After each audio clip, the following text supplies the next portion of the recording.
Assalamualaikum warahmatullahi wabarakatuh. Bismillahirrahmanirrahim. Innal hamdalillah nahmaduhu wa nasta'inuhu wa nastaghfiruh wa na'udzu billahi min shururi anfusina wa sayyiati a'malina. Man yahdihillahu fala mudilla lahu wa man yudlil fala hadiya lahu.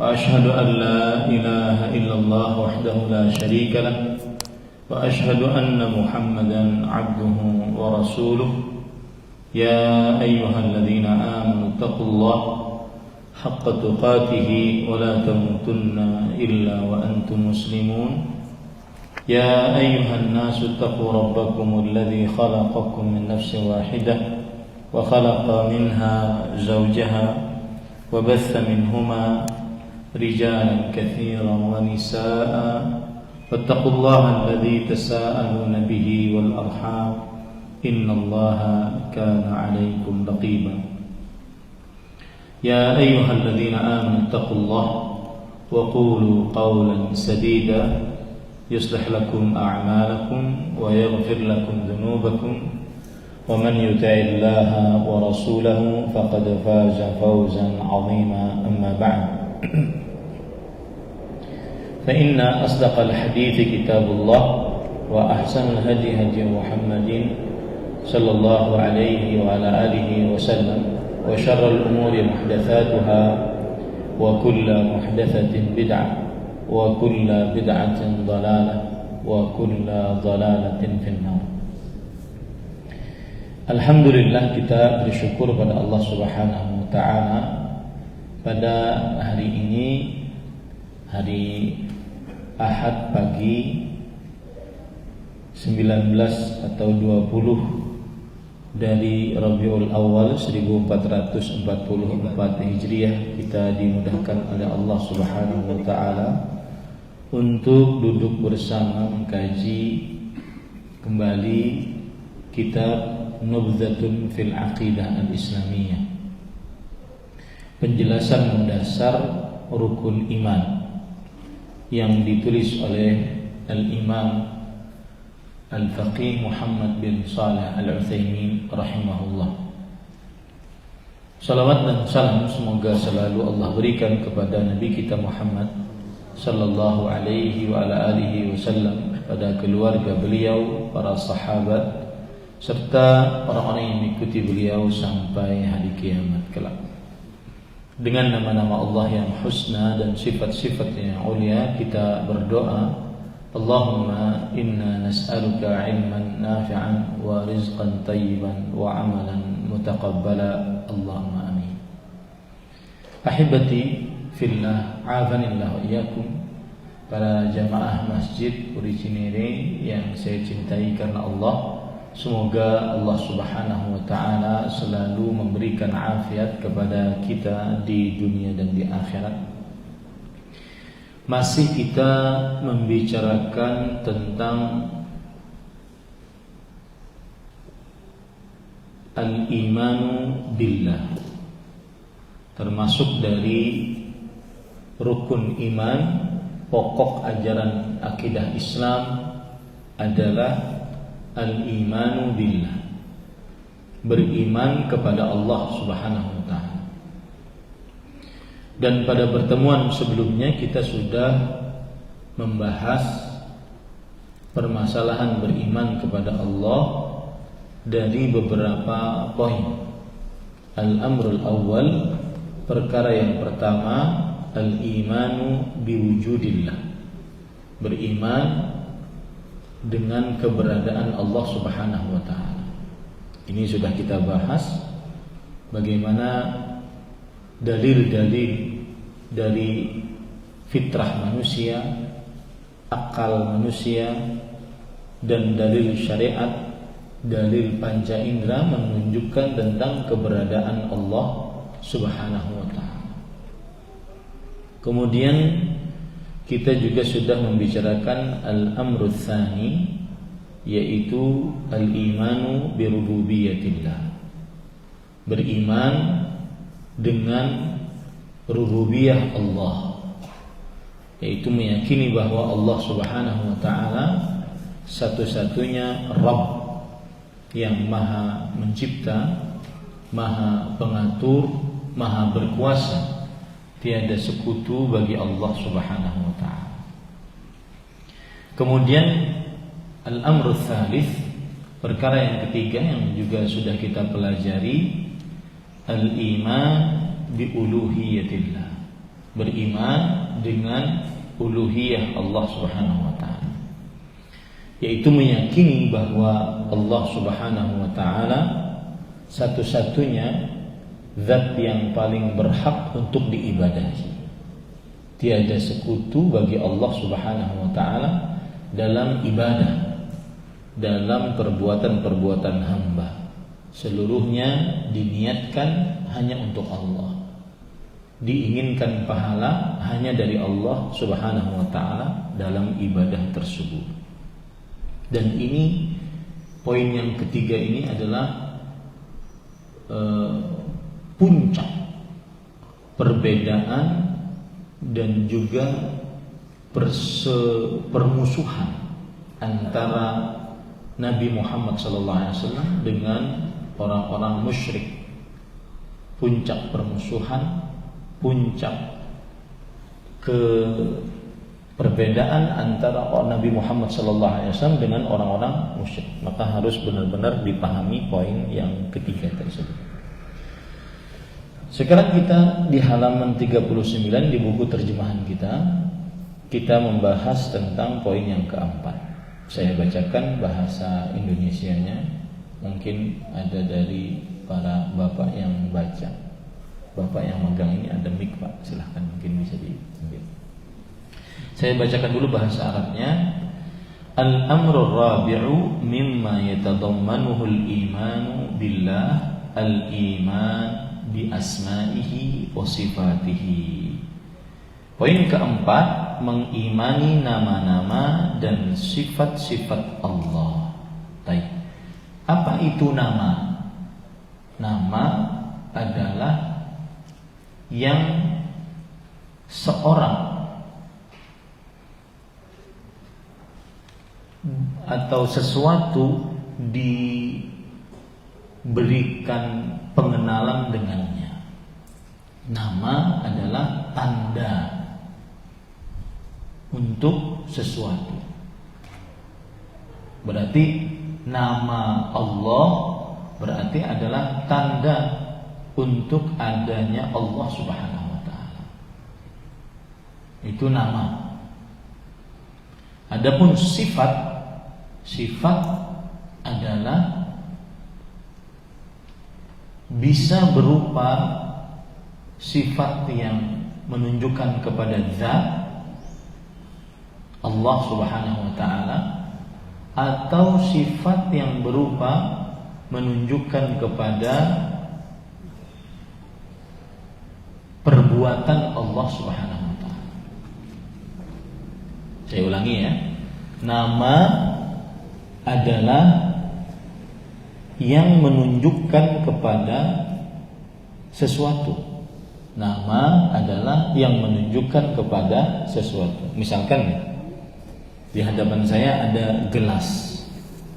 Barang ini namanya gelas. Apabila disebutkan nama gelas, orang akan ingat bahwa ini adalah gelas. Orang akan tahu itu adalah gelas. Jadi nama itu adalah yang menunjukkan sesuatu. Misalkan nama manusia Abdullah. Ketika disebutkan nama Abdullah atau Muhammad sallallahu alaihi wasallam, maka orang akan mengenal bahwa yang dimaksud dengan Muhammad adalah yang kita yakini sebagai Nabi dan Rasul sallallahu alaihi wasallam. Bisa dipahami ya? Nama adalah yang menunjukkan kepada sesuatu. Nama adalah yang menunjukkan kepada sesuatu. Hewan misalkan, nama hewan jerapah. Orang ketika disebutkan jerapah, maka orang akan mengenal bahwa inilah jerapah dari jenis hewan. karena disebutkan namanya. Jadi nama adalah yang menunjukkan sesuatu. Nah, ketika disebut nama Allah berarti yang menunjukkan tentang Allah Subhanahu wa taala. Ketika disebutkan nama Allah berarti yang menunjukkan nama Allah Subhanahu, yang menunjukkan tentang Allah Subhanahu wa taala. Contoh dari nama Allah adalah kita ambil dalam Al-Qur'an misalnya Bismillahirrahmanirrahim. Maka di dalam ayat itu ada 3 nama Allah. Allah, Ar-Rahman, Ar-Rahim. Nah, ini contoh dari nama. Ini contoh dari nama. Adapun sifat bisa berupa zat, bisa berupa perbuatan. Berarti kalau seandainya misalkan untuk makhluk, sifat makhluk berupa zatnya, bahwa makhluk memiliki wajah, makhluk memiliki telinga, mata, hidung, mulut, gigi, itu sifat zat. Sifat zat. Nah, di dalam diri Allah Subhanahu wa taala juga ada sifat zat sebagaimana yang disebutkan oleh Allah dan ditetapkan oleh Allah di dalam Al-Qur'an atau oleh Rasulullah sallallahu alaihi wasallam di dalam hadis-hadisnya. Contoh misalkan Allah berfirman tentang sifatnya, yaitu wa yabqa wajhu rabbika dzul jalali wal ikram, dan abadi wajah Tuhanmu. Wajah di sini sifat yang berupa zatnya Allah, dan abadi tetap kekal wajah Rabbmu yang maha mulia. Itu namanya sifat zat. Ada sifat perbuatan yang disebut dengan sifat fi'liyah, sifat perbuatan. Seperti misalkan Allah berfirman di dalam Al-Qur'an, Ar-Rahmanu 'alal 'arsy istawa. Allah beristiwa di atas arsy. Maka ini sifat perbuatan Allah, bahwa Allah beristiwa. Paham ya? Bisa dipahami ya? Apa perbedaan nama dan apa perbedaan sifat? Sifat ada 2 macam, sifat zat dan sifat perbuatan. Baik.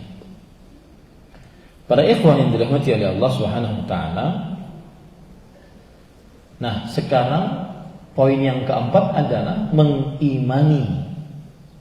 Mengimani artinya meyakini seyakin-yakinnya, tanpa ada keraguan di dalam diri sedikit pun tentang nama-nama dan sifat-sifat Allah. Ini salah satu poin beriman kepada Allah, tentang nama-nama dan sifat-sifat Allah. Salah satu poin beriman kepada Allah adalah mengimani, meyakini seyakin-yakinnya bahwa Allah memiliki nama-nama dan sifat-sifat. Baik. Kalau sudah kita pahami, mungkin bapak-bapak agak maju, masih banyak yang mau datang. Maju ke sini. Iya. Biasanya kita memang kajian jam 7.30. Ini saya diminta jam 7 gitu. Jadi bapak-bapak pada datang baru jam 7.15, jam 7.20. Baik. Dan mudah-mudahan setelah ini tidak berubah-ubah lagi jamnya. Karena jamaah sudah terbiasa dengan jam tertentu, kalau dirubah nanti bingung. Ya. Baik. Bapak Ibu, saudara-saudari yang dimuliakan oleh Allah Subhanahu wa taala. Jadi sekali lagi saya katakan, kita ketika mempelajari tentang beriman kepada Allah, kita mempelajari 4 poin. Mengimani keberadaan Allah, mengimani rububiyah Allah, yaitu Allah Maha Kuasa, Maha Pencipta, Maha Pengatur, tiada sekutu bagi Allah. Mengimani uluhiyah Allah, yaitu seluruh jenis ibadah yang dilakukan oleh seorang hamba hanya berhak dimiliki oleh Allah. Kemudian yang keempat yang sekarang kita pelajari, mengimani nama-nama dan sifat-sifat Allah. Tadi sudah saya muqaddimahi, apa itu nama? Nama adalah yang menunjukkan sesuatu. Yang menunjukkan sesuatu. Kalau saya katakan misalkan bunga, maka menunjukkan kepada sesuatu ini, bunga. Kalau saya katakan tisu, maka menunjukkan kepada sesuatu itu. Itu nama secara etimologi. Arti nama secara etimologi. Sedangkan arti nama Allah maksudnya adalah yang menunjukkan kepada Allah. Seperti contohnya Allah, itu nama Allah. Berarti kalau kita sebutkan Allah, itu menunjukkan kepada Allah. Seperti lagi nama Ar-Rahman. Kalau kita sebutkan Ar-Rahman, itu menunjukkan kepada Allah. Seperti lagi nama Ar-Rahim. Kalau kita sebutkan, itu berarti menunjukkan kepada Allah. Maka nama adalah yang menunjukkan kepada sesuatu. Bisa dipahami ya sampai sini? Itu nama. Dan sebelum sifat, saya ungkap lagi nama. Nama Allah itu tauqifiyah. Nama Allah itu tauqifiyah. Apa arti tauqifiyah? Berasal hanya dari Allah. Tidak boleh seseorang memberikan nama kepada Allah dengan yang bukan dari Allah. Itu namanya tauqifiyah. Nama Allah tauqifiyah. Artinya nama Allah itu hanya Allah yang menentukannya, baik di dalam Al-Quran atau melalui lisan Rasul Sallallahu Alaihi Wasallam dalam hadis-hadisnya. Itu namanya tauqifiyah. Seperti misalkan dalam banyak ayat Allah Subhanahu wa taala berfirman di dalam Al-Qur'an, di antaranya pada surat Al-Hasyr dari ayat 23 sampai 24. Huwallahu alladzi la ilaha illa huwa al-malik al-quddus as-salam al-mu'min al-muhaimin al-aziz al-jabbar al-mutakabbir. Kemudian huwallahu al-khaliq al-bari' al-musawwir. Itu nama-nama Allah di dalam surah Al-Hasyr ayat 23-24. Maka ini poin bahwa nama Allah yang menentukan hanya Allah. Apa istilahnya tadi? Tauqifiyah. Tauqifiyah. Yang menentukan hanya Allah. Tidak boleh seseorang menentukan untuk Allah sebuah nama kecuali Allah Subhanahu wa taala, baik melalui Al-Qur'an atau melalui hadis-hadis Rasul sallallahu alaihi wasallam yang sahih. Kemudian masih berkaitan dengan nama. Nama Allah itu banyak, tapi menunjukkan satu zat. Nama Allah banyak, tapi menunjukkan satu zat saja. Contoh tadi nama-nama Allah banyak sekali. Ya, As-Sami, Al-Basir, Al-Alim, Al-Qadir. Nama Allah banyak, tapi zatnya cuma satu. Ya, zatnya cuma satu. Dan para ulama mengatakan bahwa Kathratul asma tadullu ala syarafil musamma. Nama yang banyak menunjukkan kepada mulianya yang diberi nama. Nama yang banyak menunjukkan kepada mulianya yang diberi nama. Contoh misalkan pada makhluk manusia, Nabi kita Muhammad SAW, namanya kan banyak. Dalam Al-Quran namanya Muhammad sallallahu alaihi wasallam. Dalam Al-Quran namanya Ahmad. Dalam hadis namanya Al-Mahi, Al-Mustafa, Al-Hashir, Al-Aqib. Itu nama-nama Nabi Muhammad SAW. Karena namanya banyak, maka Nabi Muhammad SAW mulia. Itu kaedahnya. Banyak nama menunjukkan kepada mulianya yang diberi nama. Itu kepada manusia. Contoh yang lain kepada makhluk, Al-Madinah atau Mekah dulu. Makkah namanya banyak. Makkah, Bakkah,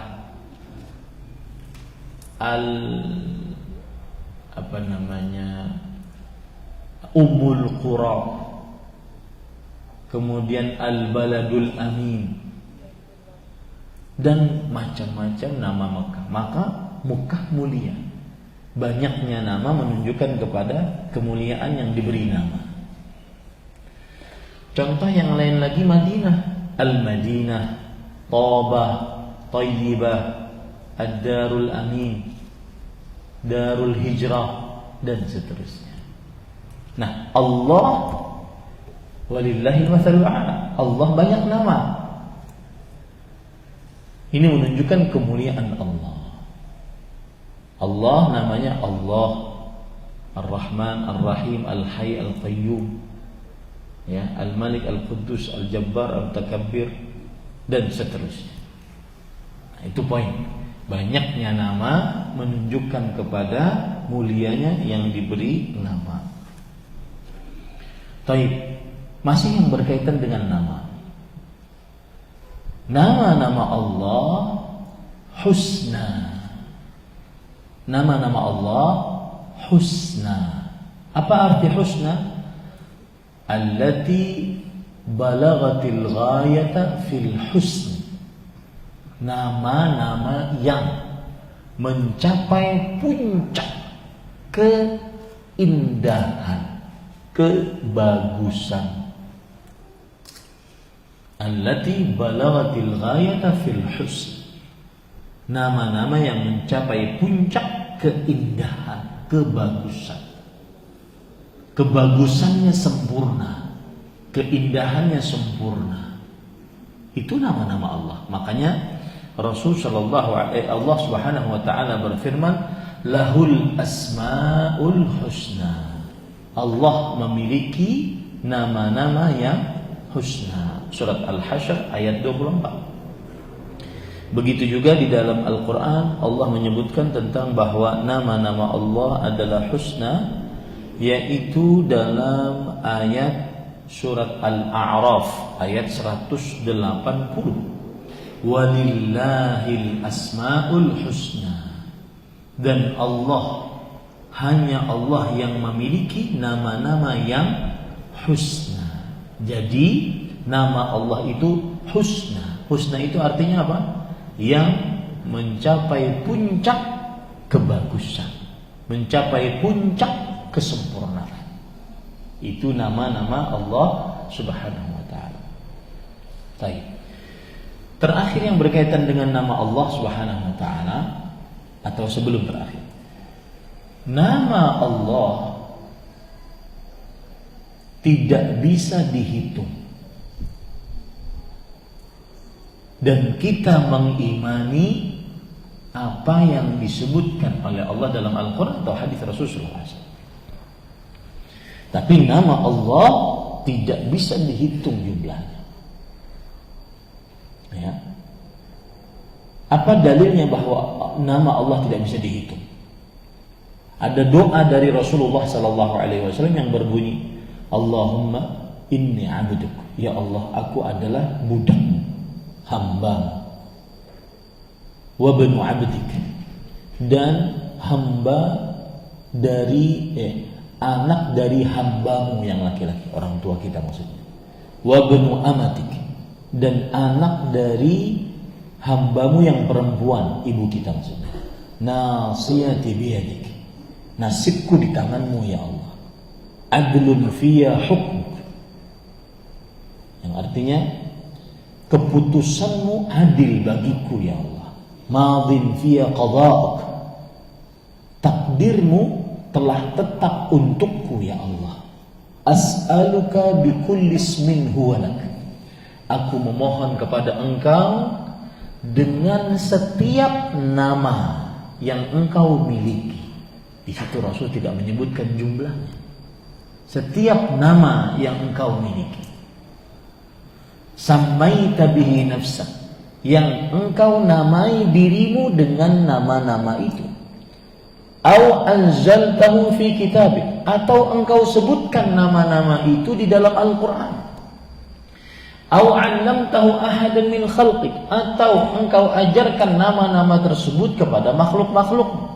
Au ista'tharta bihi fi ilmil ghaibi 'indak, atau engkau simpan nama-nama itu di dalam ilmumu yang gaib. Ini menunjukkan nama Allah banyak dan tidak ada yang bisa menghitungnya, karena yang diberitahukan kepada kita terbatas. Tapi nama Allah sebenarnya adalah banyak. Paham ya? Lanjutan doa tersebut, antaj'alal qur'ana rabi'a qalbi wa nura sadri wa jalaa huzni wa dhahaba hummi wa ghammi. Hendaknya engkau ya Allah menjadikan Al-Quran sebagai cahaya bagi kehidupan, penghilang bagi rasa sedihku, pelenyap bagi rasa gundah. Doa ini, kata Rasulullah SAW, siapa yang membacanya akan hilang rasa resah, rasa gundah. Wallahi, silahkan hafal doa ini, panjang sedikit tidak mengapa. Tapi siapa yang sering mempraktekkannya, maka dia akan tahu dahsyatnya doa ini. Apalagi kita di zaman sekarang yang mungkin ekonomi tidak menentu, kadang naik kadang turun, maka sering seorang manusia galau, sering seorang manusia bimbang, bingung. Maka sering baca doa ini, niscaya dia hatinya tenang, diurus oleh Allah hatinya. Nanti solusinya Allah akan kasih. Yang penting hatinya tenang dulu ya. Di dalam hadis ini menunjukkan bahwa nama Allah tidak terbatas. Lalu ada hadisnya yang menyebutkan bahwa nama Allah 99 nama. Dalam hadis sahih Rasulullah SAW bersabda, Inna lillahi tis'atan wa tis'ina isman mi'atan illa wahidah. Sesungguhnya Allah memiliki 99 nama. Loh tuh ada jumlah bilangannya Ustaz. Bagaimana menyatukannya? Nanti saya akan jelaskan. Saya teruskan dulu hadisnya. Sesungguhnya Allah memiliki 99 nama. 100 kurang 1 kata Rasul. Man ahsaha dakhalal jannah. Siapa yang mengihsa nama-nama Allah tersebut pasti masuk surga. Siapa yang mengihsa nama-nama tersebut pasti masuk surga. Baik. Para ikhwah yang dirahmati oleh Allah Subhanahu wa taala, yang dimaksud Allah memiliki 99 nama itu bukan berarti Allah hanya memiliki 99 nama. Allah cuma berfirman, Rasulullah SAW cuma mengabarkan Allah itu memiliki 99 nama. 100 kurang 1. Apakah ada pembatasan?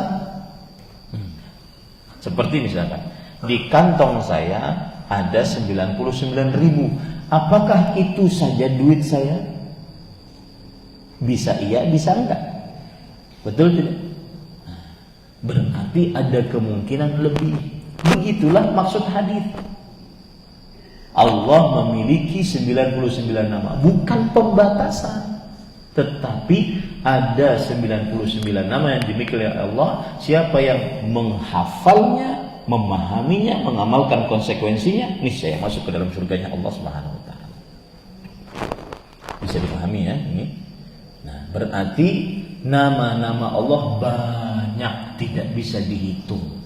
Adapun yang disebutkan 99 nama itu bukan pembatasan. Bukan pembatasan, hanya 99 nama. Berdasarkan hadis doa yang sudah saya sebutkan tadi. Baik. Itu berkaitan dengan nama-nama Allah yang husna. Terakhir tentang nama-nama Allah. Para ikhwah yang dirahmati oleh Allah, dari setiap nama diambil sifat. Dari setiap nama Allah diambil sifat, dan tidak sebaliknya. Tidak dari setiap sifat diambil nama. Saya beri contoh biar enggak bingung. Allah namanya As-Sami', Maha mendengar. Diambil dari nama ini sifat bahwa Allah memiliki pendengaran. Allah mendengar. Itu sifat apa? Zat atau perbuatan? Perbuatan saja. Sama zat juga. Ya, nanti sifat kita akan jelaskan. Karena banyak tadi yang tidak hadir. Yang jelas kaidahnya begitu. Di setiap nama kita ambil sebuah sifat. Coba sebutkan kepada saya nama Allah apa? Maha melihat, Al-Basir. Dari nama Allah Al-Basir, Maha melihat, diambil sebuah sifat, yaitu penglihatan. Allah memiliki penglihatan. Allah melihat. Jadi Maha melihat itu nama, Allah melihat itu sifat. Paham sekarang? Bingung? Enggak ya, insyaallah. Ya, saya pelan-pelan, sengaja pelan-pelan biar tidak bingung. Maha mendengar itu apa? Nama. Allah mendengar itu apa? Sifat. Ya, paham ya? Allah berbicara itu apa? Sifat. Baik, ada enggak nama Allah Maha berbicara? Berarti tidak semua sifat ada namanya. Tapi semua nama ada sifatnya. Maha mengetahui. Al-Alim. Al-Alim, Maha mengetahui. Ini nama atau sifat? Nama. Sifatnya berarti bagaimana? Allah mengetahui. Paham ya? Itu adalah nama. Dari setiap nama diambil sifat. Contoh lagi, Ar-Rahman, Ar-Rahim. Itu nama atau sifat? Nama. Maha penyayang, Maha pengasih. Itu apa? Nama. Diambil dari nama ini sifat, yaitu Allah menyayangi, Allah mengasihi.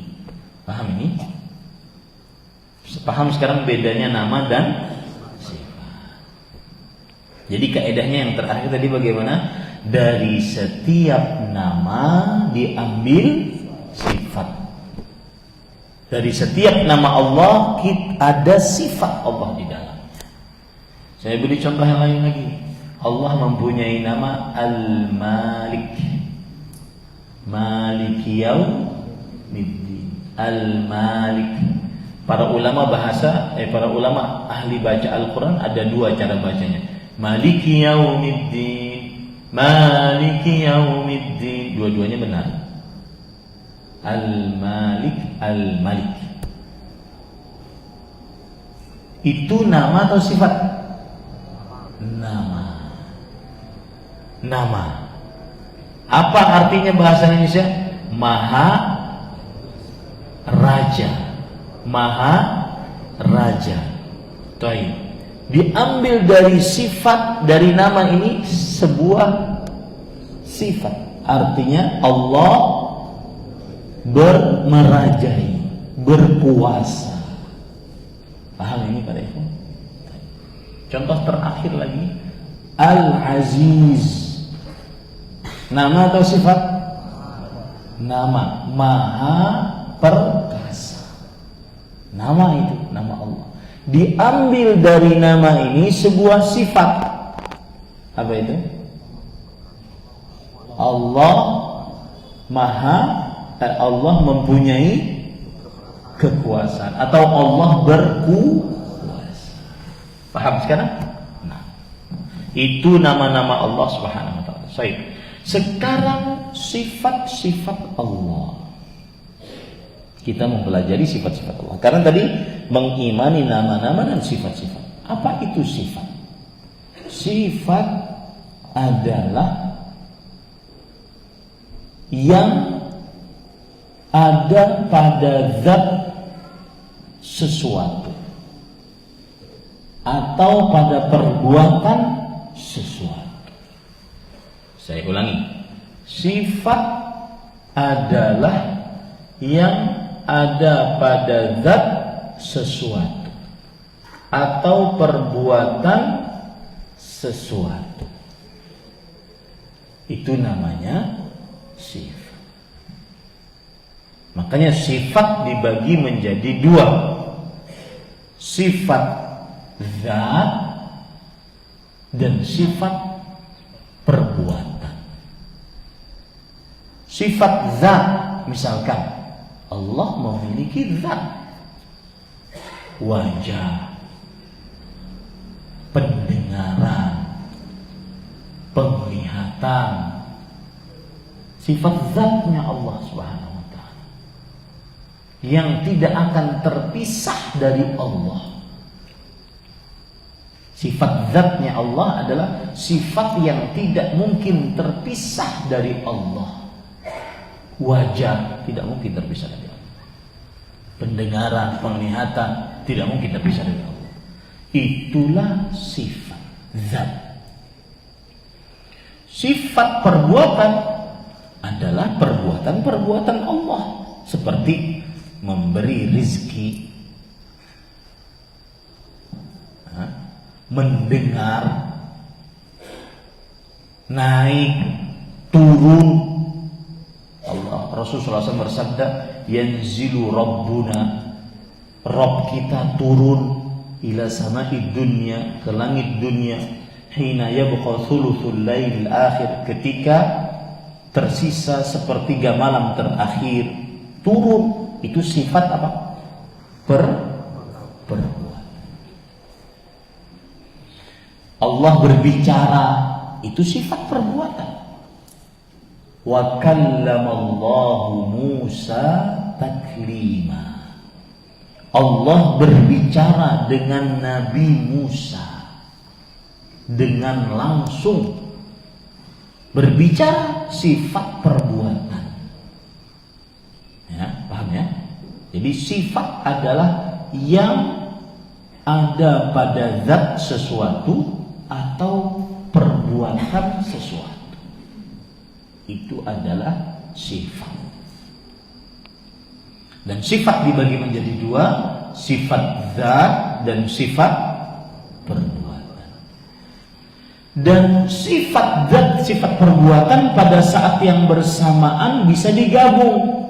Contoh, Allah itu zatnya mempunyai pendengaran, dan Allah itu perbuatannya mendengar. Berarti digabung sifat zat dan sifat perbuatan. Bisa dipahami ini? Sifat zat, sifat perbuatan. Kemudian yang berkaitan dengan sifat. Sifat-sifat Allah seluruhnya ulya. Sifat-sifat Allah seluruhnya ulya. Apa itu ulya? Ulya artinya adalah maha tinggi. Sifat-sifat Allah sempurna. Tidak ada kekurangan, tidak ada ketercelaan, tidak ada aib, tidak ada cacat. Sifat Allah ulya, sempurna, maha tinggi. Ya, sifat-sifat Allah Subhanahu wa ta'ala sempurna. Contoh wajah. Wajah adalah sifat zat Allah, maka wajah Allah sempurna tanpa ada kekurangan, aib. Allah memiliki penglihatan, itu sifat zat Allah, penglihatan. Penglihatan Allah sempurna, tanpa ada kekurangan, tanpa ada cacat. Ilmu, Allah memiliki ilmu, itu sifat zat Allah. Allah memiliki ilmu. Ilmu Allah sempurna, tanpa ada kekurangan, tanpa ada cacat. Makanya Allah alima ma kan wa ma yakun wa ma sayakun idz law kana kaifa yakun. Allah mengilmui yang telah lalu dan mengilmui yang sedang terjadi dan mengilmui yang akan datang, bagaimana terjadinya. Jikalau terjadi, Allah mengilmuinya, mengetahuinya. Makanya ilmu Allah sempurna. Itu sifat zat Allah Subhanahu wa ta'ala. Maka sifat Allah adalah ulya. Apa arti ulya? Maha tinggi, sempurna. Maha tinggi, sempurna. Baik. Nah, kalau sudah kita paham itu, mari kita baca kitab kita. Penulis mengatakan, ay isbatu ma asbatahu Allah li nafsihi fi kitabih aw sunnati rasulih sallallahu alaihi wa alihi wasallam min al-asma'i was sifati ala al-wajhi al-la'iqi bihi min ghairi tahrifin wala ta'tilin wala takyifin wala tamthil. Silakan dibaca.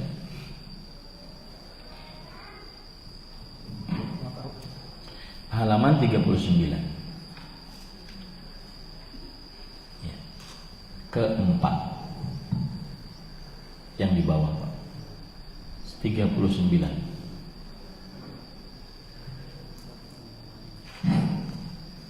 Keempat, mengimani nama-nama dan sifat-sifat Allah, yaitu menetapkan apa yang telah ditetapkan oleh Allah untuk dirinya di dalam kitabnya atau sunnah Rasulnya, dari mana-mana dari nama-nama dan sifat-sifat sesuai dengan yang layak baginya, tanpa menyelewengkan maknanya, meniadakannya, mempertanyakan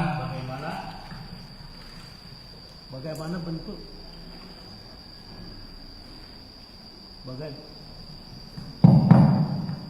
bagaimana bentuk dan caranya, maupun merupakan dengan sifat-sifat makhluk Allah. Baik. Yaitu menetapkan. Jadi gini, Pak, perhatikan saya. Sekarang kita kan mempelajari tentang Allah, mengimani Allah. Bagaimana cara mengimani Allah? Ada 4. Mengimani bahwa Allah itu ada. Yang kedua, mengimani bahwa Allah itu maha rububiyah, mempunyai kekuasaan, penciptaan, pengaturan, satu-satunya, tiada sekutu bagi Allah. Yang ketiga, mengimani bahwa Allah memiliki uluhiyah, yaitu Allah memiliki ibadah yang dilakukan oleh hamba. Hanya Allah yang berhak diibadahi. Yang keempat yang kita pelajari sekarang, mengimani nama-nama dan sifat-sifat Allah. Nah, kalau ditanya bagaimana cara mengimani nama-nama dan sifat-sifat Allah, jawabannya yang tadi disebutkan oleh penulis. Caranya menetapkan. Menetapkan itu artinya menetapkan. Kita menetapkan. Apa yang ditetapkan? Apa yang telah ditetapkan oleh Allah untuk dirinya di dalam kitabnya, yaitu Al-Quran. Apa saja yang Allah tetapkan dalam Al-Quran, kita tetapkan. Dan sunnah Rasulnya, atau apa saja yang ditetapkan oleh Nabi kita Muhammad Sallallahu Alaihi Wasallam di dalam hadisnya, kita tetapkan. Apa yang ditetapkan oleh Allah dan Rasulnya dari nama-nama dan sifat-sifat. Dari nama-nama dan sifat-sifat kita tetapkan. Sebagaimana Allah tetapkan nama-nama dan sifat-sifat, kita hambanya tetapkan nama-nama dan sifat-sifat. Baik. Sebagaimana Allah dalam Al-Quran menetapkan sifat, nama-nama dan sifat-sifat, kita tetapkan sebagai hambanya nama-nama dan sifat-sifat. Sebagaimana Rasulullah SAW tetapkan nama-nama dan sifat-sifat, maka kita sebagai hambanya menetapkan nama-nama dan sifat-sifat sebagaimana yang ditetapkan oleh Rasulullah SAW, yang layak baginya. Maksudnya yang layak itu yang sesuai dengan keagungan dan kemuliaan Allah. Itulah beriman kepada nama-nama dan sifat-sifat Allah. Jadi kalau Bapak ditanya, bagaimana sih cara beriman kepada nama-nama dan sifat-sifat Allah? Jawabannya mudah. Menetapkan apa yang Allah tetapkan dalam Al-Quran, dan menetapkan apa yang Rasulullah SAW tetapkan dalam hadis-hadis yang sahih dari nama-nama Allah dan sifat-sifat Allah sesuai dengan keagungan dan kemuliaan Allah. Contoh, biar lebih pahamnya. Contoh, Allah berfirman dalam Al-Quran, Bismillahirrahmanirrahim, Alhamdulillahi Rabbil Alamin, Ar-Rahmanir-Rahim, Maliki Yaumiddin. Di dalam ayat-ayat yang saya bacakan tadi ada nama-nama Allah, kita tetapkan. Allah, Ar-Rahman, Ar-Rahim. Kemudian ada Malik. Kalau kita baca Qul huwallahu ahad, Allahus samad, berarti kita tetapkan Allah, ada Allah namanya. Ada nama Al-Ahad, ada nama As-Samad, kita tetapkan. Kenapa kita tetapkan? Karena Allah menetapkan. Ini yang kita katakan tadi, nama Allah itu tauqifi. Apa yang Allah tetapkan, kita tetapkan. Apa yang Allah belum tetapkan untuk dirinya Allah dari nama-nama dan sifat-sifat, kita tidak tetapkan. Taib. Itu tadi nama-nama. Sifat-sifat bagaimana? Seperti misalkan Allah berfirman dalam surat Thaha ayat 5, Ar-Rahmanu 'alal 'arsyis. Allah menetapkan, Allah punya sifat beristiwa, kita tetapkan. Ya. Allah menetapkan, Allah punya sifat beristiwa, kita tetapkan. Contoh yang lain lagi, ayat kursi. Sengaja saya bacakan ayat-ayat yang Bapak memang sudah familiar, sebagai contoh saja agar mudah Bapak memahami. Allahu la ilaha illa huwal hayyul qayyum. Mana nama-nama Allah di situ? Allah dulu. Allah. Habis itu Al-Hayy Al-Qayyum. Sebagaimana Allah tetapkan ini dalam Al-Quran, kita menetapkannya dalam hati kita. Itulah beriman kepada nama-nama Allah. Taib. Dari nama Al-Hayy Al-Qayyum kita ambil sifat. Al-Hayy itu nama Allah yang artinya maha hidup. Berarti kita ambil sifat. Apa sifatnya? Kehidupan. Allah memiliki kehidupan. Al-Qayyum yang maha berdiri sendiri, itu nama. Diambil dari nama ini sebuah sifat. Apa sifatnya? Al-Qayyumiyah, artinya berdiri sendiri. Ya. Maka itulah yang dimaksud dengan beriman kepada Allah, beriman kepada nama-nama dan sifat-sifat Allah, yaitu menetapkan nama-nama dan sifat tersebut sebagaimana Allah tetapkan dalam Al-Quran atau hadis Rasul Sallallahu Alaihi Wasallam. Bisa dipahami, Pak? Baik. Contoh yang lain lagi, saya ingin beri contoh banyak agar Bapak Ibu paham. Contoh yang lain lagi, Allah berfirman, wa qalatil yahudu yadullahi maghlulah ghullat aydihim wa lu'inu bima qalu bal yadahu mabsutatan. Orang Yahudi mengatakan tangan Allah terbelenggu. Maka Allah berfirman, mereka dilaknat atas apa yang mereka ucapkan. Akan tetapi kedua tangan Allah terbuka lebar. Berarti ini nama atau sifat? Sifat. Sifat zat atau perbuatan? Zat. Apa sifatnya? Tangan.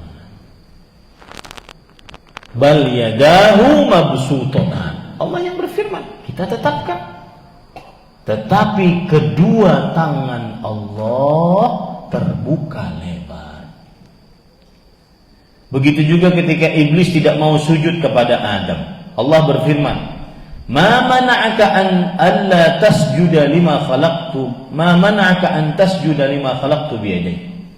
Apa yang menahanmu untuk sujud kepada makhluk yang aku ciptakan dengan kedua tanganku? Maka beriman kepada nama-nama dan sifat-sifat Allah, kita tetapkan nama dan sifat Allah dalam hal ini tangan bagi Allah sesuai dengan keagungan dan kemuliaan Allah. Ingat kata-kata itu. Sesuai dengan keagungan dan kemuliaan Allah. Ya. Itulah yang disebut dengan mengimani nama-nama dan sifat-sifat Allah. Yaitu menetapkan nama dan sifat bagi Allah sesuai yang apa Allah tetapkan di dalam Al-Quran atau sesuai yang ditetapkan oleh Rasulullah SAW. Di mana? Di dalam hadis-hadisnya. Sampai di sini paham Pak? Baik. Saya lanjutkan. Tanpa menyelewengkan. Ini kan bahasa terjemahannya. Kalau bahasa akidahnya tanpa tahrif. Apa Pak? Tahrif. Coba ucapkan sama-sama Pak. Tahrif. At-tahrifu. At-tahrifu. Tanpa tahrif. Ini diterjemahkan dalam buku terjemahan kita penyelewengan dalam tanda kurung maknanya. Terjemahannya lebih baik diganti. At-tahrif artinya perubahan. At-tahrif yang lebih tepat artinya adalah perubahan. Ya. Saya pelan-pelan ini Pak, biar gak mumet Pak.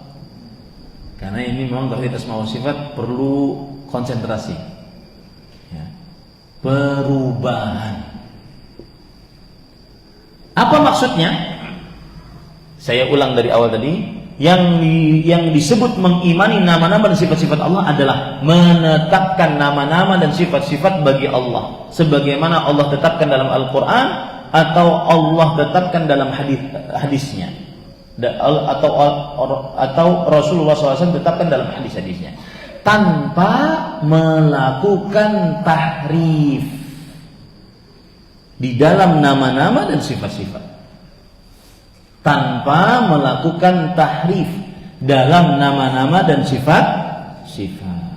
Apa arti tahrif tadi Pak? Berubah. Kalau bahasa ulama akidahnya begini.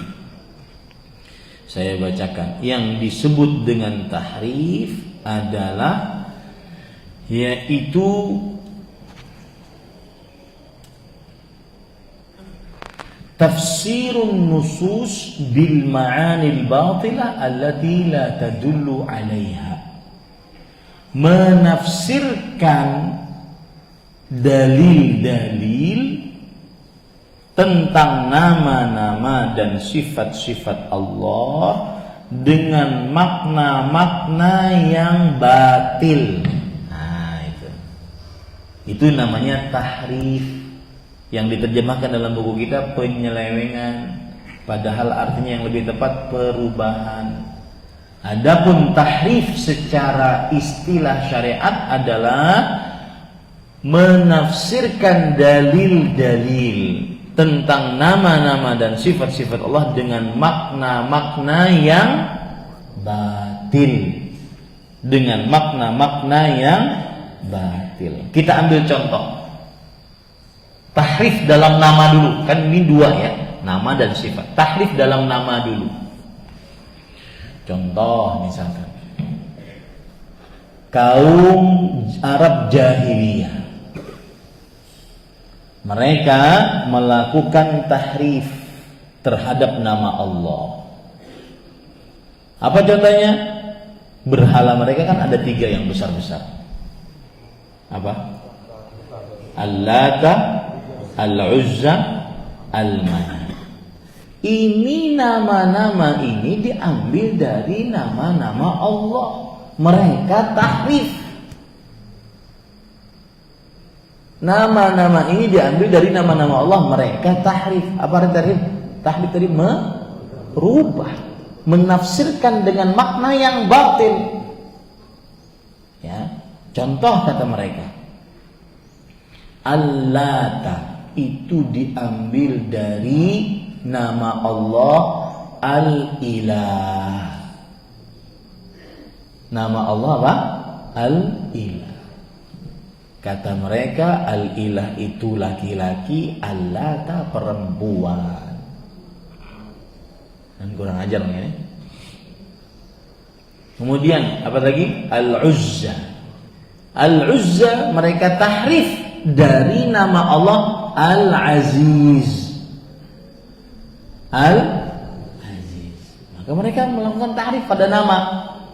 Contoh lagi, tahrif pada nama Al-Manat, diambil atau ditahrif dari nama Allah Al-Mannan, yang maha pemberi nikmat. Al-Mannan. Paham ini para ikhwah? Itu contoh tahrif pada apa?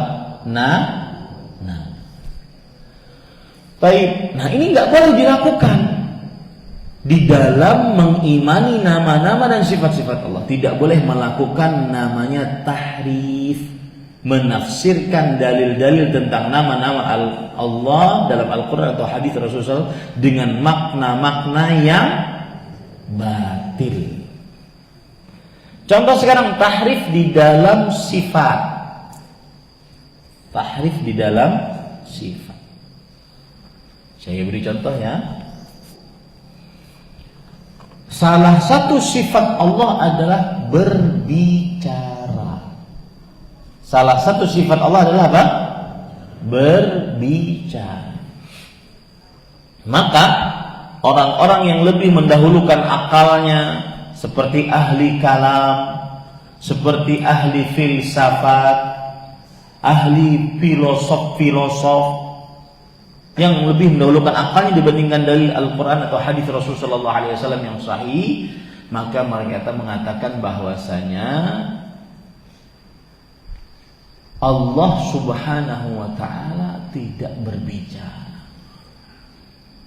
Loh, ada di dalam Al-Quran Allah berbicara. Kita berkata begitu kepada mereka.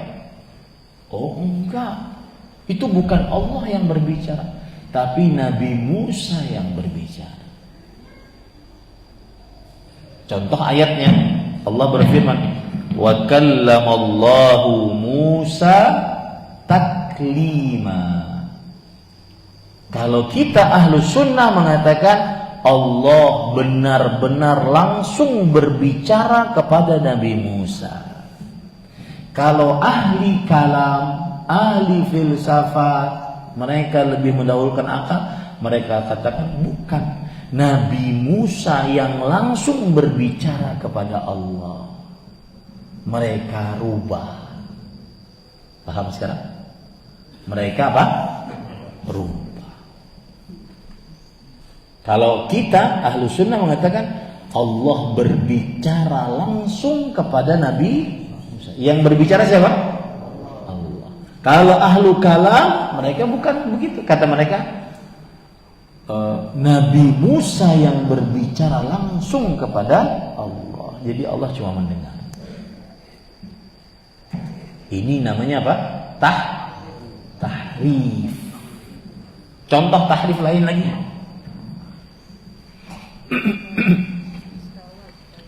Allah Subhanahu wa taala berfirman di dalam Al-Qur'an tadi, bal yadahu mabsutatan. Ya, di dalam Al-Qur'an itu disebutkan oleh Allah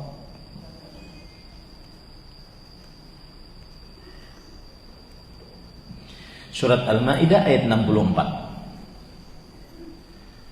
Akan tetapi kedua tangan Allah terbuka lebar. Kata mereka ahlu kalam nih. Kata mereka ahli filsafat nih, yang lebih mendahulukan otak, akal, logika, perasaan. Kata mereka, gak mungkin Allah punya tangan. Kalau Allah punya tangan berarti seperti makhluk. Tangan itu terbatas dan Allah tidak terbatas. Ini akibat apa, Pak? Mendahulukan akal. Maka akhirnya mereka melakukan tahrif. Tahrifnya bagaimana? Mereka rubah makna tangan. Kata mereka, yang dimaksud dengan tangan ini adalah rahmat Allah. Itu namanya apa? Merubah sifat Allah. Merubah sifat Allah. Bal yadahu mabsutatan. Tapi kedua tangan Allah terbuka lebar. Mereka katakan enggak. Tetapi kedua rahmat Allah terbuka lebar. Bapak ikut yang mana? Ikut yang memaknai secara zahir atau ikut yang mentahrif? Secara zahir. Itulah yang diyakini oleh Nabi. Itulah yang diyakini oleh para sahabat Nabi radhiyallahu anhu. Paham ini? Jadi mereka tidak melakukan tahrif. Contoh yang lain lagi, itu tadi surat Al-Maidah ayat 64. Contoh yang lain lagi, surat Thaha ayat 5. Ar-Rahmanu 'alal 'arsyis. Allah beristiwa di atas 'arsy. Itu sifat. Sifat zat atau sifat perbuatan? Beristiwa. Zat atau perbuatan? Perbuatan. Apa arti istiwa, Ustaz? Istiwa artinya adalah meninggi dan di atas. Meninggi dan di atas. Nah, kata mereka yang ahli kalam, ahli filsafat, mereka mengatakan gak mungkin Allah ada pada satu arah. Kalau Allah beristiwa di atas arsy, berarti Allah seperti raja duduk di singgasana. Berarti ada singgasana yang mencukupi untuk Allah. Berarti Allah terbatas. Maka gak mungkin Allah istiwa. Maka mereka lakukan tahrif. Apa arti tahrif tadi? Merubahnya bagaimana? Merubahnya dengan cara 2 poin. Merubah maknanya, merubah lafaznya sekalian. Kata mereka istawa dirubah menjadi istaula. Istawa artinya adalah tadi meninggi dan di atas. Istaula artinya menguasai, sangat jauh bedanya. Itulah yang disebut dengan apa Pak? Tahrif.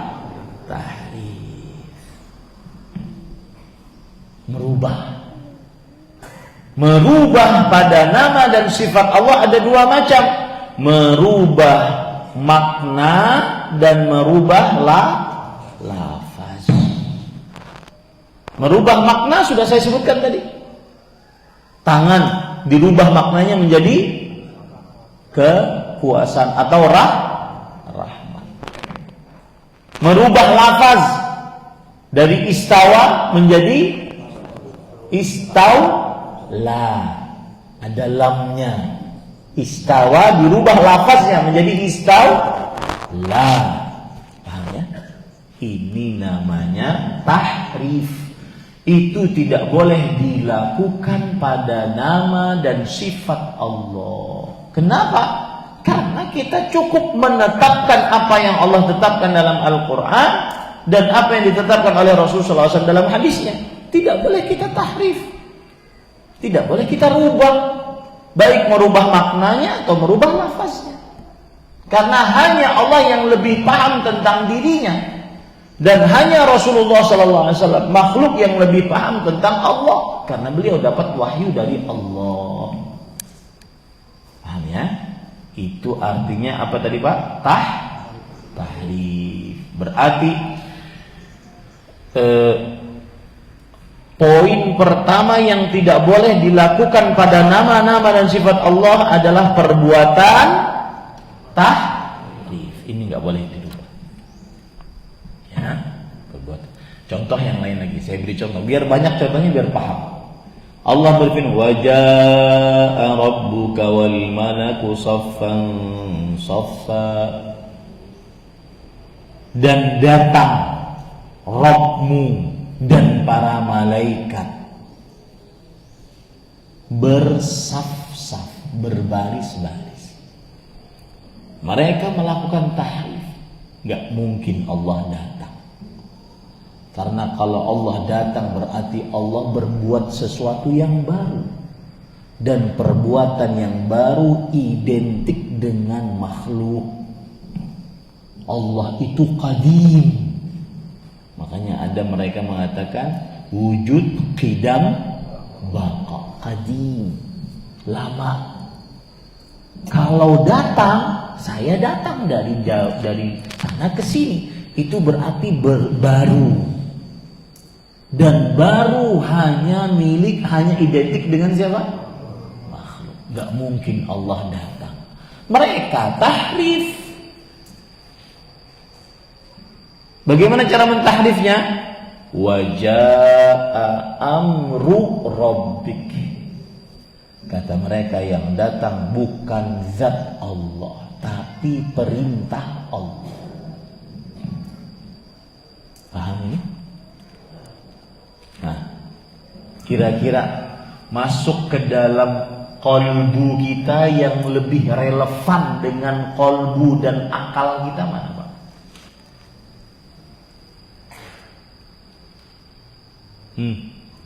Mungkin ada yang ingin apa? Ustaz, iya itu benar kayaknya, ahlul kalam benar deh kayaknya. Ada yang di situ begini, yang di sini begitu. Salah-salah saya ngomongnya. Mungkin ada yang masih belum puas gitu. Ya. Kalau ahlul kalam enggak. Mereka mengatakan, enggak mungkin Allah datang. Kalau Allah datang itu seperti makhluk. Kenapa seperti makhluk? Wahai ahlul kalam. Karena Allah berbuat sesuatu yang baru. Dan sesuatu yang baru identik dengan makhluk. Allah itu qadim, Allah itu azali, Allah itu lama. Maka kita katakan, jawabannya gimana Ustaz yang seperti itu? Kita katakan, yang lebih tahu tentang Allah siapa? Ya sudah, imani saja. Yang lebih tahu dari makhluk tentang Allah siapa? Rasulullah Sallallahu Alaihi Wasallam. Ya sudah, imani saja. Ya. Dan jangan melakukan tahrif. Paham Pak? Alhamdulillah. Ya. Jadi Jadi tidak boleh melakukan tahrif. Nah, kita lanjut. Kemudian penulis mengatakan, dan tidak boleh melakukan meniadakannya. Bahasa akidahnya, kalau tadi kan penyelewengan, bahasa akidahnya tahrif, yang kita artikan lebih baik dengan perubahan. Sekarang bahasa akidahnya ta'til. Coba ucapkan sama-sama. At-ta'tilu. At-ta'tilu. Arti ta'til diterjemahkan di sini meniadakan. Maksudnya apa? Mengingkari nama-nama dan sifat-sifat Allah. Ini perbuatan yang kedua yang tidak boleh dilakukan dalam nama-nama dan sifat Allah Subhanahu wa taala. Ta'til. Ya, mengingkari, menolak. Contoh, Allah berfirman di dalam Al-Quran tentang Ar-Rahman, wa yakfuruna bir-Rahman. Dalam surat Ar-Ra'd ayat 30. Wa yakfuruna bir-Rahman. Mereka, orang-orang kafir Quraisy, Arab jahiliyah, mereka mengkafiri, mengingkari nama Allah Ar-Rahman. Ini namanya menolak, ini namanya ta'til, ini namanya meniadakan, itu namanya mengingkari. Sama semua tuh maknanya. Mengingkari nama-nama Allah atau sifat-sifat Allah. Menafikan, meniadakan, menolak. Nah, sama semua, sinonim itu. Nama-nama dan sifat-sifat Allah. Contohnya saat perjanjian Hudaybiyah. Perjanjian Hudaybiyah. Tahun keberapa perjanjian Hudaybiyah? Nah, yang ngaku cinta Rasul Rabiul Awal. Nah, tahun ke-6 Hijriah. Apa sebabnya? Sebabnya Nabi Muhammad SAW setelah berhijrah, kemudian tinggal di kota Madinah 5 tahun, para sahabat di akhir tahun ke-5 banyak bermimpi ingin berumroh. Biasanya gitu. Kalau rindu terbawa mimpi. Kalau rindu terbawa mimpi. Kalau bapak-bapak tidak pernah memimpikan istri, berarti itu gak rindu. Ya, nah, biasanya gitu. Kalau rindu terbawa mimpi, karena itu tanda cinta. Rindu tanda cinta. Man ahabba syai'an aktsara min dzikri. Siapa yang mencintai sesuatu, dia akan sering nyebut sesuatu tersebut. Bagaimana mimpi bisa bertemu dengan Rasul sallallahu alaihi wasallam? Maka rindukanlah Rasul sallallahu alaihi wasallam. Bagaimana merindukan Rasul sallallahu alaihi wasallam? Sering-sering sebutlah Rasul sallallahu alaihi wasallam. Bagaimana caranya? Banyak-banyaklah bersalawat atas Rasul sallallahu alaihi wasallam. Apakah ada keistimewaan bertemu dengan Rasul? Jelas. Karena syaitan tidak akan pernah bisa menyerupakan diri dengan Rasulullah sallallahu alaihi wasallam. Mudah-mudahan kita bisa bertemu di dalam mimpi kita, terutama di dalam surganya Allah dengan Nabi kita Muhammad sallallahu alaihi wasallam. Baik, kembali ke permasalahan tadi. Sampai mana tadi? Ya, Hudaybiyah. Lalu Nabi Muhammad SAW berangkat dengan para sahabatnya dari kota Madinah menuju kota Mekah dengan niatan tahun ke-6 Hijriah ingin umroh. Di tengah jalan di daerah namanya Hudaybiyah, beberapa kilo sebelum masuk kota Mekah, maka mereka ditahan oleh orang-orang kafir Quraisy. Nggak boleh masuk. Dan mereka menguasai Mekah, nggak boleh masuk. Akhirnya terjadilah perjanjian Hudaybiyah. Saat perjanjian Hudaybiyah tersebut yang datang adalah Suhail. Suhail dalam bahasa Indonesia artinya mudah.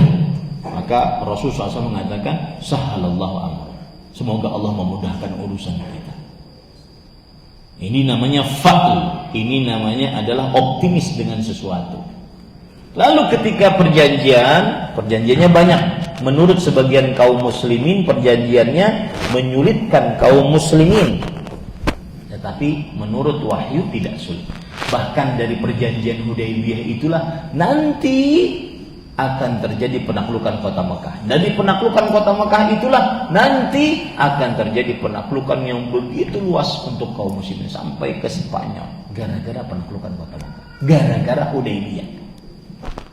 Makanya beragama itu tidak bisa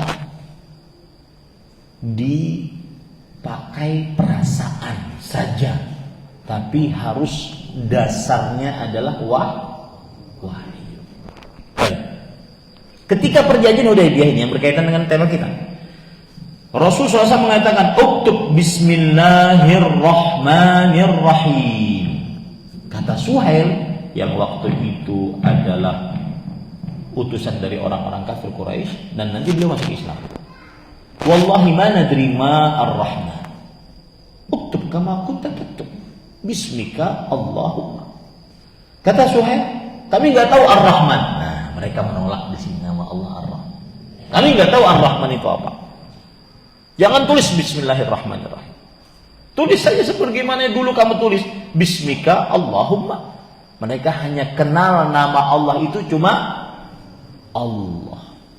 Tapi perlu diingat, mereka ini bukan berarti tidak tahu nama Allah Ar-Rahman.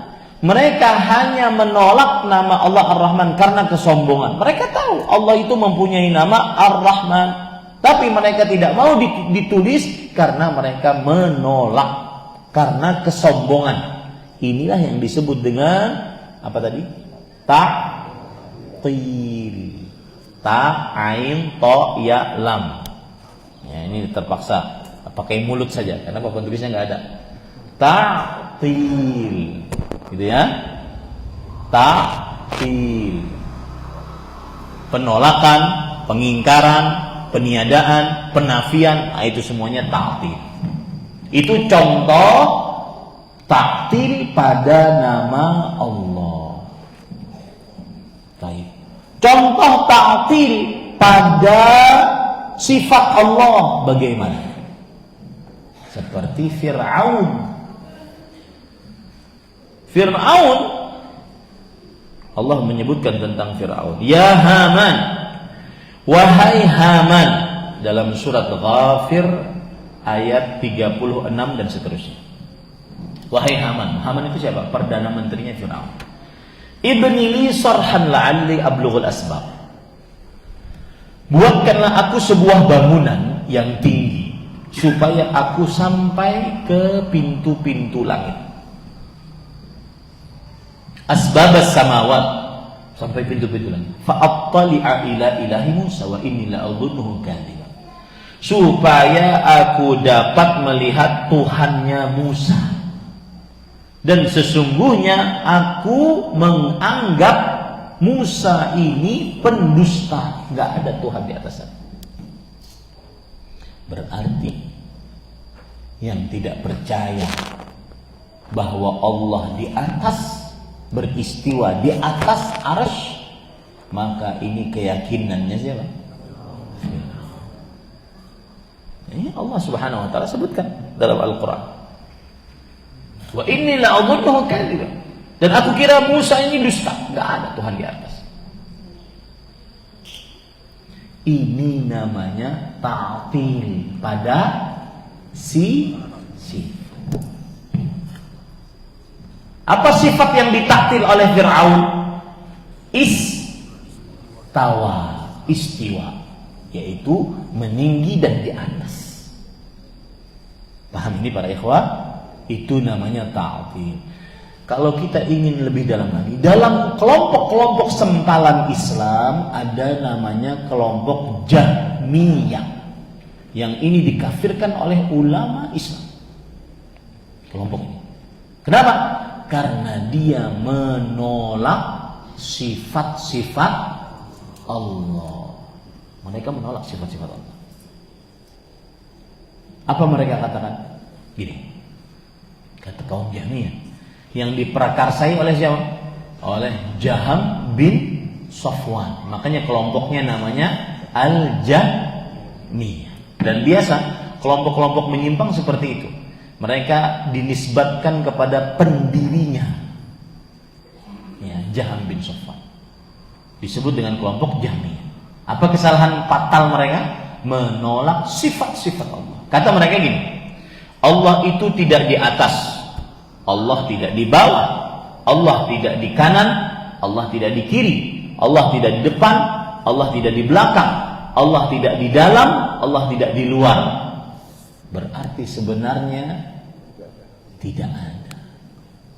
Berarti kaum Jahmiyah menyembah Tuhan yang tidak ada. Mereka menolak sifat. Allah tidak melihat, Allah tidak mendengar, Allah tidak berbicara, Allah tidak. Mungkin Bapak Ibu timbul pertanyaan, Ustaz, kok ada orang sebejat itu, selancang itu? Pasti ada sebab, Ustaz. Apa kira-kira sebabnya? Coba saya tanya Bapak Ibu, apa sebabnya? Akal. Apa akalnya? Hah? Bapak betul jawabannya, akal. Karena lebih mendewakan akal dibandingkan dalil. Baik, apa akalnya? Apa logikanya menurut mereka? Kenapa sampai mereka menolak seluruh sifat Allah?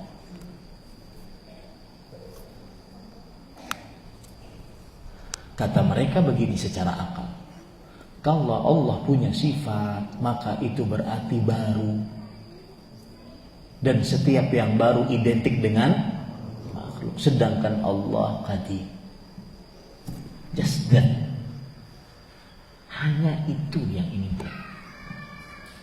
Baik, kita gali lagi. Sebenarnya mereka punya niat baik atau enggak?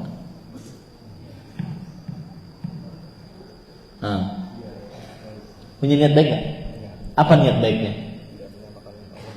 Tidak menyamakan Allah dengan makhluk. Tapi caranya sah. Bisa dipahami ini, Pak? Maka niat baik harus dengan cara yang benar. Tidak boleh dengan cara yang salah. Nah, alhamdulillah. Itu namanya ta'til, ya. Lanjut. Dan mempertanyakan bagaimana bentuk dan caranya. Nah, ini perbuatan yang ketiga yang diharamkan dalam nama-nama dan sifat-sifat Allah. Apa ada bahasa Arabnya? At-takyifu. At-takyifu. Coba ucapkan sama-sama. At-takyifu. At-takyifu. Dari kata-kata kaif. Kaif. Kalau kita pakai bahasa Arab kan kaifa haluk? Bagaimana keadaanmu? Nah, takyif dari kata-kata kaif. Artinya menanyakan bagaimana sifat Allah. Contoh, Allah Maha mendengar, Allah mempunyai pendengaran, Allah mempunyai penglihatan. Bagaimana ya Allah mendengar? Bagaimana ya Allah melihat? Bagaimana ya Allah mengetahui? Bagaimana ya Allah istiwa? Ini namanya perbuatan apa? At-takyif. Itu haram dalam nama-nama dan sifat-sifat Allah. Tidak boleh ditanya bagaimana tangan Allah, bagaimana wajah Allah. Tidak boleh ditanya. Ya.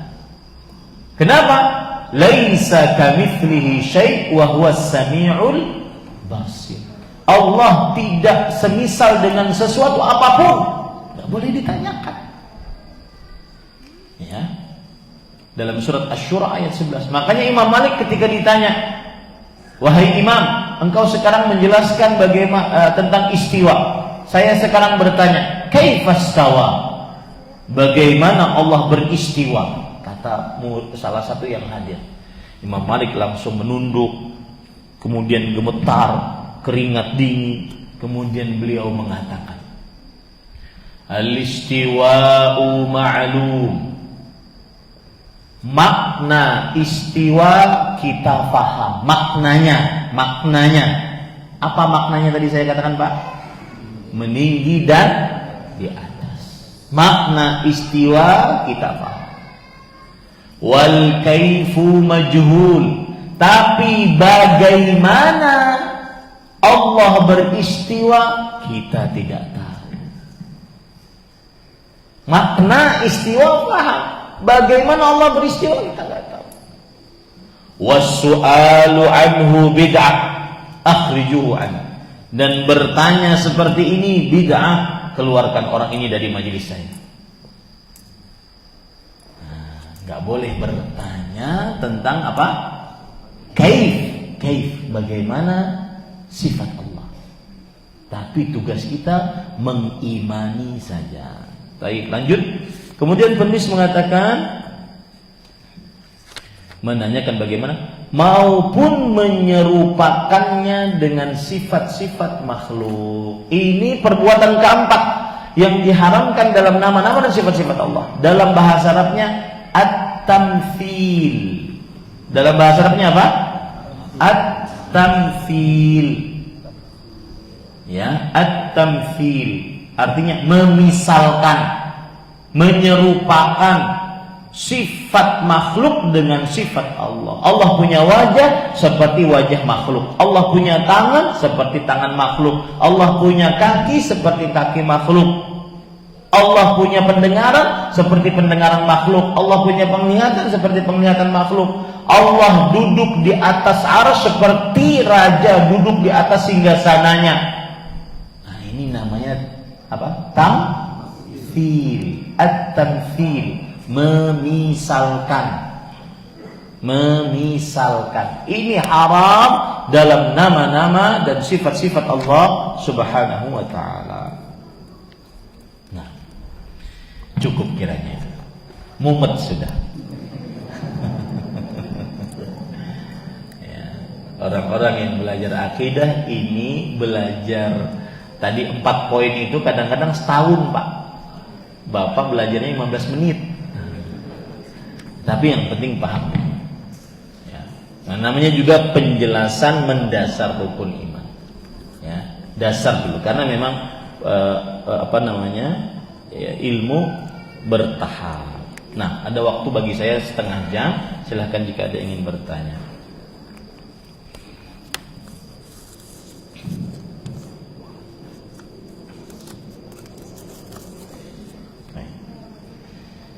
Saya akan jawab sesuai dengan materi dulu. Nanti kalau seandainya yang lain baru. Karena nanti kalau pertanyaannya, saya pernah kajian tentang kematian gitu.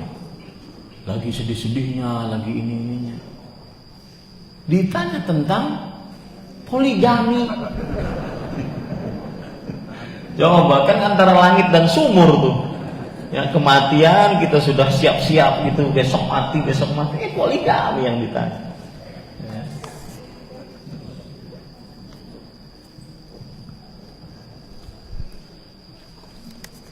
Ustadz Firanda hafizahullah, sahabat saya karena Allah.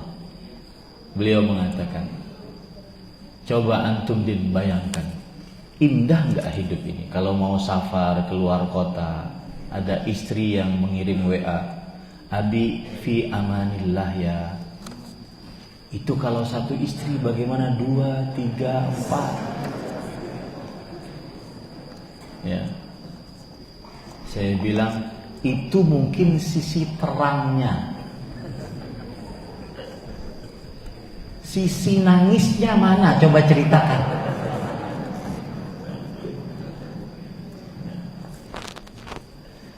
Nah, tidak ada yang masuk ke dalam situ kecuali orang-orang yang perkasa.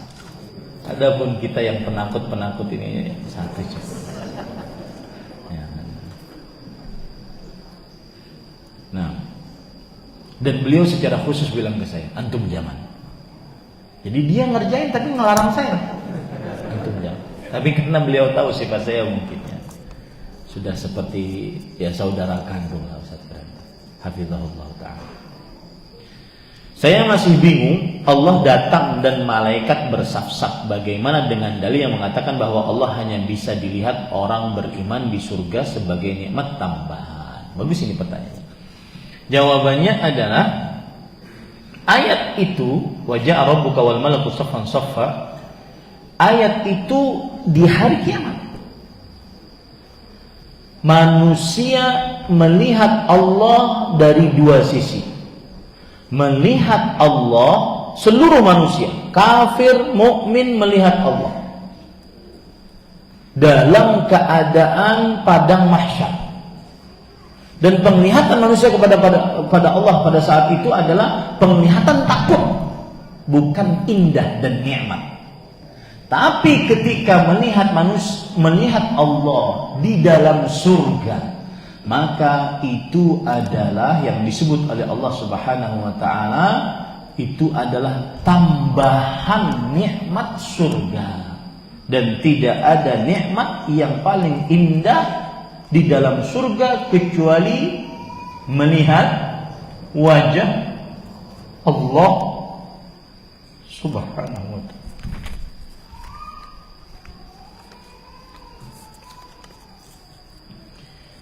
Dalam hadis sahih, Nabi Muhammad SAW pernah bersabda, Allah berfirman, ya ahlal jannah. Ini ceritanya sudah masuk surga, sudah masuk ke dalam neraka. Kemudian Allah datang kepada penghuni surga. Wahai penghuni surga, ala azidukum, maukah aku tambahkan kepada kalian nikmat? Penghuni surga berkata, ayu syai'in afdalu min hadha. Adakah yang lebih indah, lebih baik daripada nikmat-nikmat yang kita rasakan ini ya Allah? Alam tubayyid wujuhana, bukankah engkau telah membuat wajah kami bercahaya? Alam tudkhilnal jannah wa tunajjina minan nar, bukankah engkau telah memasukkan kami ke dalam surga, menjauhkan kami dari api neraka? Itu sudah nikmat luar biasa. Setelah mereka melihat neraka, mereka kan jalan di atas sirat, kita semua jalan di atas sirat, melihat neraka, bukankah kami sudah diberi itu? Adakah lebih indah daripada ini? Maka Allah Subhanahu wa taala kasyafal hijab, Allah membuka hijabnya. Kemudian Allah Subhanahu wa taala memperlihatkan dirinya kepada penghuni surga. Maka tidak ada nikmat yang lebih indah bagi penghuni surga kecuali melihat wajah Allah Subhanahu wa taala. Bayangkan Pak, kita kalau lagi sedih, galau, kita ambil mushaf, baca Quran, tenang hati kita. Quran adalah kalamullah. Kita belum pernah melihat yang berbicaranya. Kalau kita lagi sedih, kita ambil air wudu, sholat, kita sujud, ruku hanya kepada Allah. Kita belum pernah melihat yang kita sujud, yang kita ruku. Tapi ada rasa cinta ingin bertemu dengan. Kalau kita sedang ingin sesuatu, kita cuma nada tangan, Allah ngasih. Tapi yang ngasih itu belum pernah kita lihat. Ada rasa rindu, ingin ketemu dengan kita. Dan bertemu dengan Allah lebih indah dibandingkan berkumpul dengan para bidadari. Dan rindu ingin ketemu Allah, ini iman, Pak. Man ahabba liqa Allah, ahabba Allah liqa'ah. Siapa yang ingin rindu, ingin ketemu Allah, maka Allah ingin bertemu dengan dia. Nah, itulah bedanya antara penglihatan saat padang mahsyar dengan penglihatan Allah. Jadi memang ada penglihatan sampai orang kafir pun melihat, tetapi penglihatannya bukan dalam kelezatan. Begitu jawabannya. Mudah-mudahan kita bisa bertemu dengan Allah Subhanahu wa taala. Rasulullah sallallahu alaihi wasallam bersabda, innakum satarawna rabbakum kama tarawna al-qamar lailatal badr la tudamuna fi ru'yatihi. Kalian akan melihat Rabb kalian sebagaimana kalian melihat bulan purnama. Kalian tidak berdesak-desakan melihatnya. Bukan Allah bulan purnama, bukan. Tetapi cara melihat kita kepada Allah seperti cara kita melihat bulan purnama. Sebelah pojok sana bisa lihat Allah, sebelah pojok sini, sebelah pojok sana, pojok sini bisa melihat Allah Azza wa Jalla. Kita lihat ujung rambut kita sampai ujung kaki kita, ini semua yang ngasih Allah.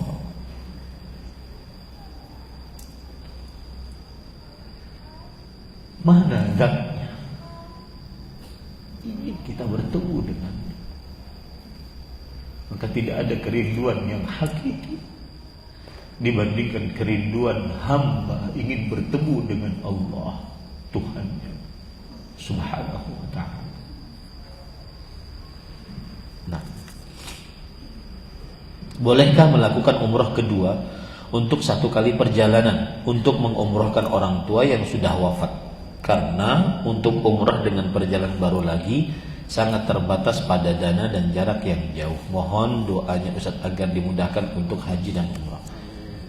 Dengan nama-nama Allah yang husna dan sifat-sifatnya yang mulia, semoga kita dimudahkan oleh Allah Subhanahu wa taala untuk menginjakkan kaki di tanah sucinya Allah Subhanahu wa taala, mengerjakan ibadah haji dan umrah. Adapun pertanyaan fikihnya, maka ini permasalahan terjadi ikhtilaf di antara para ulama, dan pendapat yang dikuatkan, maksudnya dikuatkan oleh para ulama dan saya condong kepadanya adalah umroh atau haji dalam satu kali perjalanan dan tidak diulang-ulang, karena Nabi Muhammad SAW berhaji atau berumroh, beliau berumroh selama menjadi Nabi dan Rasul 4 kali. Tidak pernah beliau dalam satu kali perjalanan mengulang-ulang umroh, ya, baik itu ke tanah halal ataupun ke miqat kembali.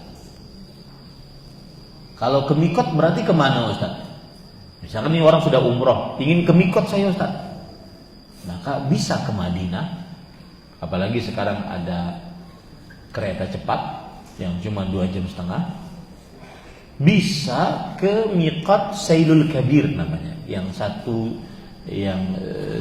jam saja dari kota Mekah.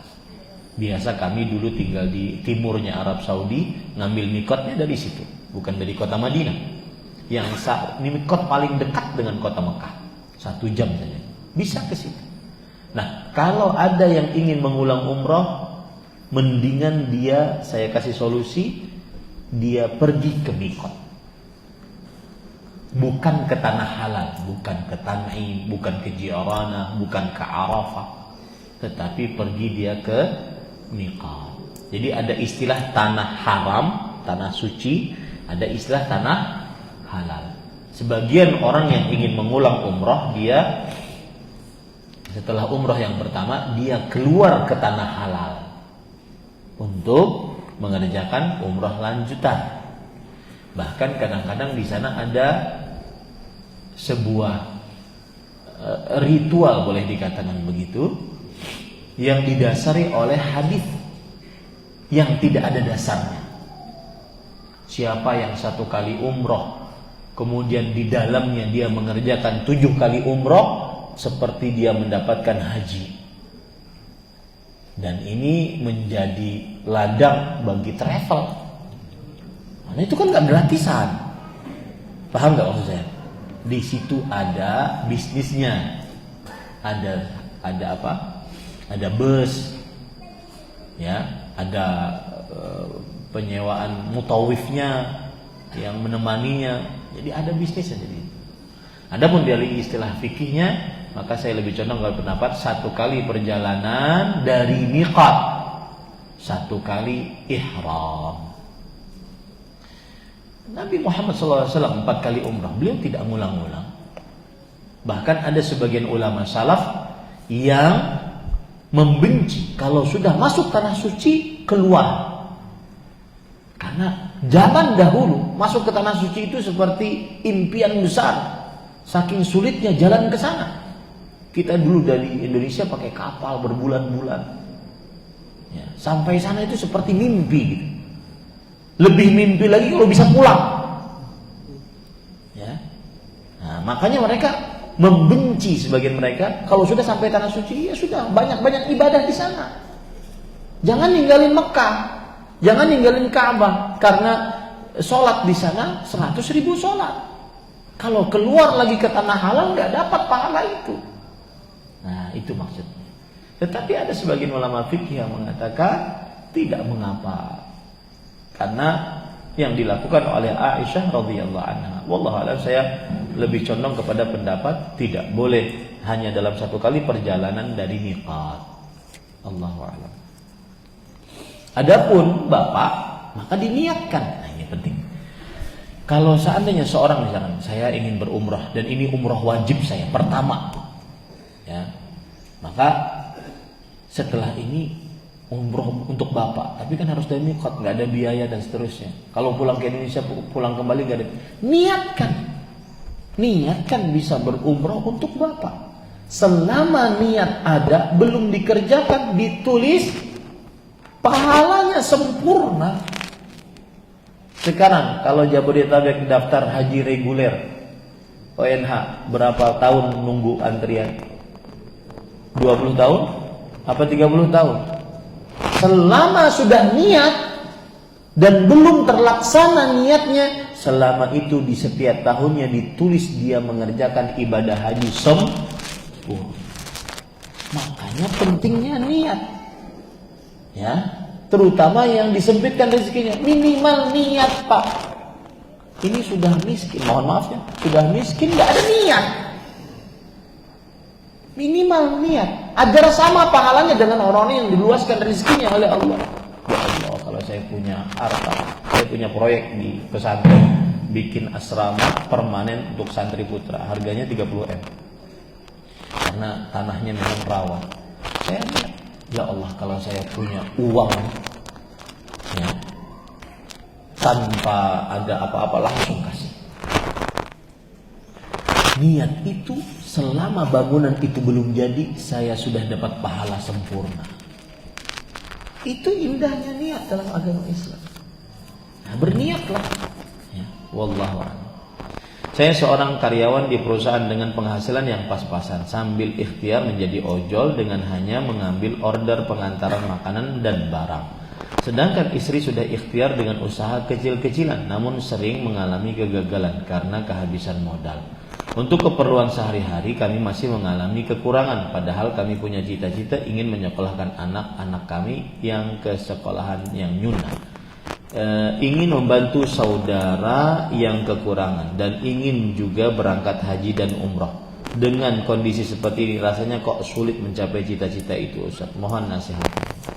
Maka jawabannya pertama, niat. Saya belum baca pertanyaannya padahal, Pak. Ya. Pertama, niat. Kemudian yang kedua, berdoa kepada Allah. Terus berdoa kepada Allah terus.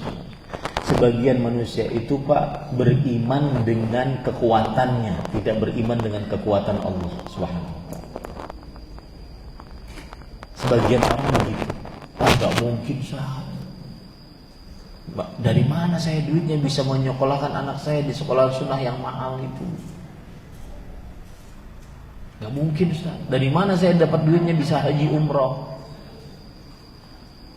Ya, karena dia berpikir dengan kekuatan manusia, bukan dengan kuasa Allah Subhanahu. Maka berdoalah kepada Allah. Doa, ketuk pintu, doa, terus doa. Sambil berusaha, berdoalah kepada Allah Subhanahu wa ta'ala. Allah akan, ingat baik-baik perkataan saya, ad-du'a yaf'alu bil mustahil. Indan nas. Doa mengerjakan sesuatu yang menurut manusia mustahil. Berdoalah kepada Allah Subhanahu wa ta'ala, karena dengan doa tersebut Allah akan memudahkan sesuai dengan kemudahan dan takdir Allah Subhanahu wa ta'ala. Coba lihat Nabi Zakaria disebutkan dalam surat Maryam. Nabi Zakaria itu kan sudah tua, kemudian tulangnya sudah keropos, istrinya mandul, tapi tetap berdoa kepada Allah. Makanya beliau berdoanya dengan suara yang rendah agar tidak didengar orang. Idna darabbahu nidaan khafiyyan. Ingatlah ketika Nabi Zakaria berdoa kepada Rabbnya dengan doa yang suara lirik, rendah suaranya. Kenapa suaranya rendah? Karena kalau seandainya kakek-kakek tua, istrinya menafus, minta anak, ya Allah, berikan saya anak, akan diketahui orang-orang. Ya, akan diketahui orang-orang. Makanya beliau doanya lirik. Dan Allah mengabulkan doa. Allah doa mengerjakan sesuatu yang menurut manusia mustahil. Berdoalah kepada Allah. Buktikan ajaibnya dan dahsyatnya doa. Terutama di waktu-waktu yang mustajab. Doanya itu jangan hanya apalagi sambil main handphone. Nangis, doanya nangis. Doanya minta, ngerengek. Minta sama Allah SWT. Doa, benar-benar minta. Merendah hati sama Allah SWT. Minta, benar-benar minta. Tidak ada kesombongan sama sekali. Keluarkan semua kekuatan jasmani, materi, planning, rencana. Keluarkan semua. Serahkan hanya kepada Allah SWT. Doa. Ya, berdoa kepada Allah SWT. Dan saya yang pernah merasakan sendiri bagaimana dahsyatnya kekuatan doa. Waktu itu orang terdekat saya berakidah wahdatul wujud. Saya cuma bisa mendakwahi lewat telepon, dulu nggak ada handphone. Waktu saya di Madinah, disisihkan uang sedikit setiap hari Jumat telepon untuk mendakwahi orang yang terdekat saya. Berakidah wahdatul wujud, karena kalau meninggal berbahaya. Saya dakwahi. Setelah telepon, karena hari Jumat, setelah zuhur nelfon, habis asar saya berdoa kepada Allah SWT. Dan waktu habis asar hari Jumat, waktu yang mustajab, berdoa sampai pada suatu titik saya katakan, tinggalkan akidah itu. Walau cuma sepekan, coba rasakan bedanya. Dan saya tidak tahu bahwasanya beliau sudah berubah. Kata yang saya telepon, mengapa cuma sepekan? Mengapa tidak kita yakini seumur hidup? Setelah saya pulang, perubahan sudah berubah. Berjenggot, bercadar, sujud syukur saya. Jangan pernah remehkan doa. Jangan pernah remehkan doa. Doa juga saya sering mengatakan, yang belum punya anak, umrohlah, hajilah, berdoa di tempat suci itu. Jadi cari waktu mustajab, cari tempat yang suci untuk berdoa. Pernah ada orang, dia kawan saya, berhaji dari Jepang. Dia orang Indonesia, karena ingin dapat haji, dia akhirnya kerja di Jepang biar bisa berhaji. Dia ngeluh, kami sudah sekitar 5 tahun Ustaz, belum punya anak. Doakan ya Ustaz, antum haji tahun ini, doa di Arafah. Setelah pulang 3 bulan setelahnya hamil dan melahirkan kembar 2. Jangan remehkan doa Pak. Berdoa kepada Allah. Manusia ini lemah, yang kuasa hanya Allah Subhanahu wa taala. Nah, ini yang bisa saya sampaikan. Ada lagi yang ditanyakan? Baik. Cukup kiranya yang bisa saya sampaikan. Kita cukupkan dengan kafaratul majlis. Subhanakallahumma bihamdik, asyhadu an la ilaha illa anta, astaghfiruka wa atubu ilaik. Wa sallallahu nabiyana Muhammad walhamdulillahi rabbil alamin. Wassalamualaikum warahmatullahi wabarakatuh.